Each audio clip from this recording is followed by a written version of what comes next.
बानी पीटीआई और दीगर के खिलाफ 9 मई मुकदमात 15 जुलाई तक बगैर कार्रवाई मुलतवी। साबिक वजीर दाखिला शेख रशीद अहमद, जरताज गुल, राशिद हफीज, शेख राशिद शफीक और बानी पीटीआई की कानूनी टीम अदालत में पेश।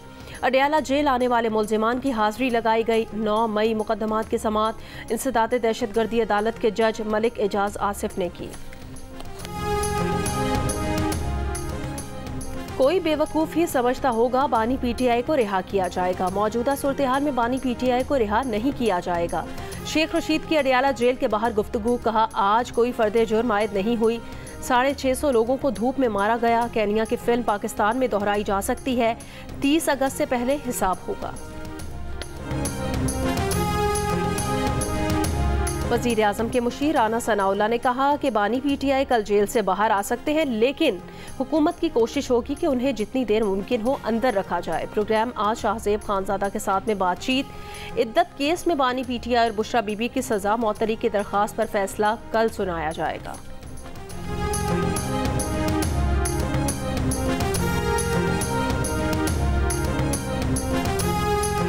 आज से 1 जुलाई तक मुल्क भर में बारिशों की पेशगोई। महकमा मौसमियात के मुताबिक आज से बहराए अरब और खलीज बंगाल से मानसून हवाएं मुल्क में दाखिल होने का इम्कान है। सिंध, बलोचिस्तान, पंजाब, खैबर पख्तूनख्वा, गिलगित बल्तिस्तान और कश्मीर में बादल बरसने की पेशगोई। कराची में समंदरी हवाएं बहाल होने से दर्जा हरारत में मामूली कमी का इम्कान है। 28 जून के बाद बारिश मुतवक्के।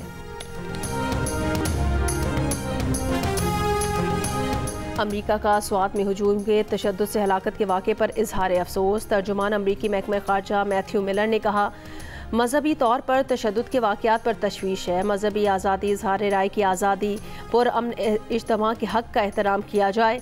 दहशतगर्दी से निपटने के लिए पाकिस्तान की कोशिशों की हिमायत करते हैं। केन्या में टैक्स बढ़ाने पर हंगामे फूट पड़े। हज़ारों अफराद का पार्लियामेंट पर धावा। ऐवान को आग लगा दी। गवर्नर हाउस जला दिया। सुप्रीम कोर्ट में खड़ी गाड़ियों को शोलों की नज़र कर दिया। महंगाई से तंग मुजाहिरीन सेनेट में घुस गए। सिटी हॉल को भी आग की लपेट में ले लिया।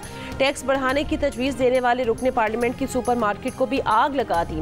पुलिस के मुजाहिरीन पर फायरिंग, 10 अफराद हलाक, 50 से ज़ायद जख्मी। पार्लियामेंट पर हमले के बाद अरकान को ज़ेर ज़मीन सुरंगों से निकाला गया। सूरत हाल संभालने के लिए कई शहरों में फ़ौज दाखिल। ऑनलाइन यूथ मूवमेंट की कॉल पर एहतजाज के बाद मुल्क भर में इंटरनेट सर्विस मुतासिर। अपोजिशन लीडर का क्रैकडाउन ख़त्म करके मुज़ाकरात का मुतालबा। अमरीका समेत 10 से ज़्यादा मगरबी ममालिक का पुरतशद्दुद मुजाहिरों में तहम्मुल का मुतालबा।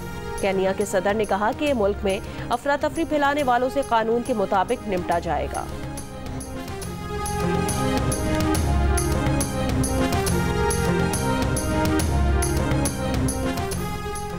इसराइल ने गजा पर हमलों में भारतीय हथियारों के इस्तेमाल की तस्दीक कर दी। साबिक इसराइली सफ़ीर डैनियल कारमेन ने कहा, इसराइल को भारतीय हथियारों की इमदाद मुमकिना तौर पर उस मदद का सिला है जो इसराइल ने कारगिल जंग में भारत को हथियारों की फराहमी की सूरत में दी थी। डैनियल कारमेन 2014 से 2018 तक भारत में इसराइली सफ़ीर रहे हैं। भारत ने आज तक तस्लीम नहीं किया कि उसने हमास के खात्मे के लिए इसराइल को गोला बारूद और ड्रोन फराहम किए हैं। इसराइल ने कारगिल जंग में भारत को अहदाफ को दुरुस्त निशाना बनाने वाला गाइडेड गोला बारूद और निगरानी करने वाले ड्रोन दिए थे। गजा की पट्टी में इसराइली हमलों में अब तक 37,000 से ज़ायद फ़लस्तीनी जानें गंवा चुके हैं। इनमें अक्सरियत ख़वातीन और बच्चों की है।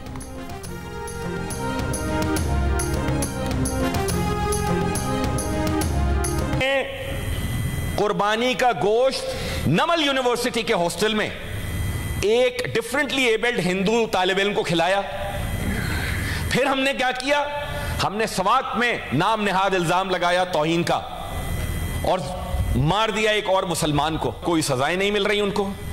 और हम ये चाहते हैं कि वो इन्वेस्टर यहां पर आए जो गलती से अगर मुसलमान नहीं हो, मुसलमान भी हुआ, किसी से लेन देन का तनाजा हुआ और मैंने झूठी कसम खा के किसी ने भी उस पर इल्जाम लगा दिया, तौहीन का जला देंगे लोग।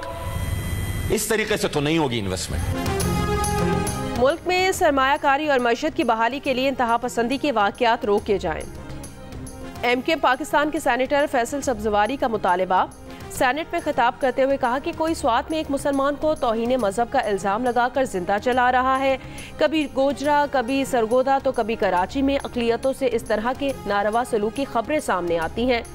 मुल्क में सरमायाकारी चाहते हैं तो इंतहा पसंदी की इफरीत पर काबू पाना होगा। ज़बानी कलामी जमा खर्च की बजाय अमली इक़दाम करना होंगे।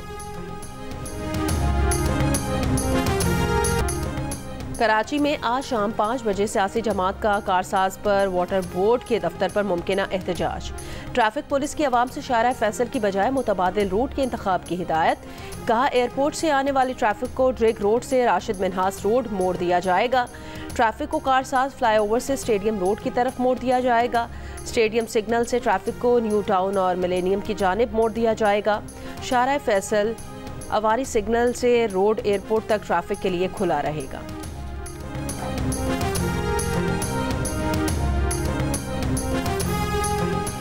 लाड़काना के बाडा थाने में SHO के बेटे ने अपनी अदालत लगा ली। नवीद उर्फ राजा सोलंगी ने अपने वालिद के थाने में कॉलेज के 2 तालिब इल्मों को लॉकअप में बंद करके शदीद तशद्दुद का निशाना बना डाला। लॉकअप की वीडियो सामने आने के बाद DIG का नोटिस SHO बाडा रहमतुल्लाह सोलंगी और 4 अहलकारों को मुअत्तल कर दिया।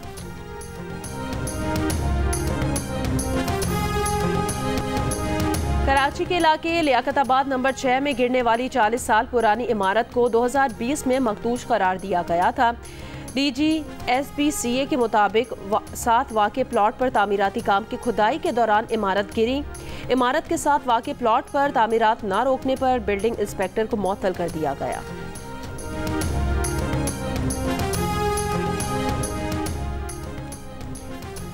कराची में दौरान डकैती इत्का मोइन के कत्ल के इल्जाम में गिरफ्तार जाहिर नामी मुलजिम की अदालत से फरार में कोट पुलिस की संगीन गफलत सामने आई है।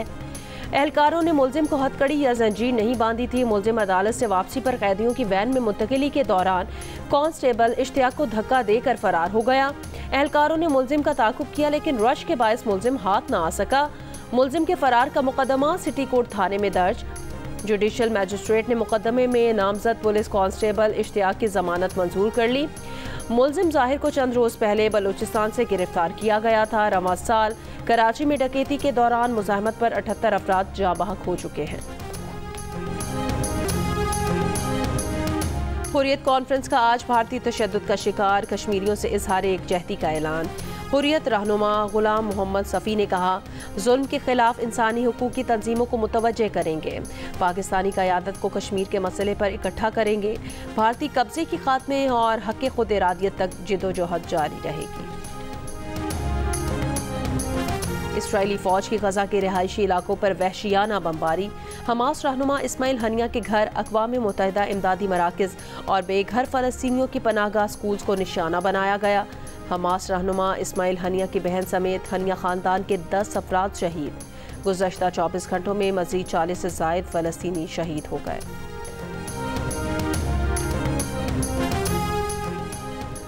अमेरिका को मतलूब विकीलीक्स के बानी जूलियन असांज को तवील कैद के बाद रिहाई मिल गई। मीडिया रिपोर्ट के मुताबिक लंदन में 5 साल से कैद जूलियन असांज की रिहाई मुआहदे के तहत मुमकिन हुई।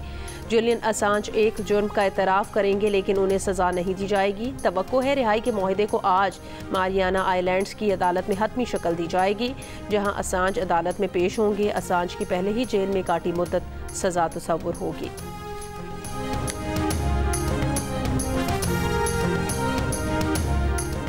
बरतानवी वज़ीर आज़म ऋषि सुनक के घर घुसने वाले 4 अफराद गिरफ्तार। मीडिया रिपोर्ट के मुताबिक गिरफ्तार अफराद ऋषि सुनक के आबाई हल्के वाले घर में दाखिल हुए।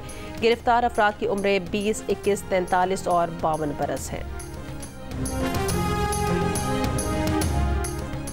भारत की अपोजिशन जमात कांग्रेस के रहनुमा राहुल गांधी को अपोजिशन लीडर बना दिया गया। भारतीय लोकसभा में पार्लिमानी लीडर का ओहदा 10 सालों से खाली था। भारत की पार्लिमान में भी फ़लस्तीन की गूंज। भारत में ऑल इंडिया मजलिस इत्तेहादुल मुस्लिमीन के सदर असदुद्दीन वैसी ने लोकसभा में हलफ उठा लिया। इख्तिताम फ़लस्तीन जिंदाबाद से किया।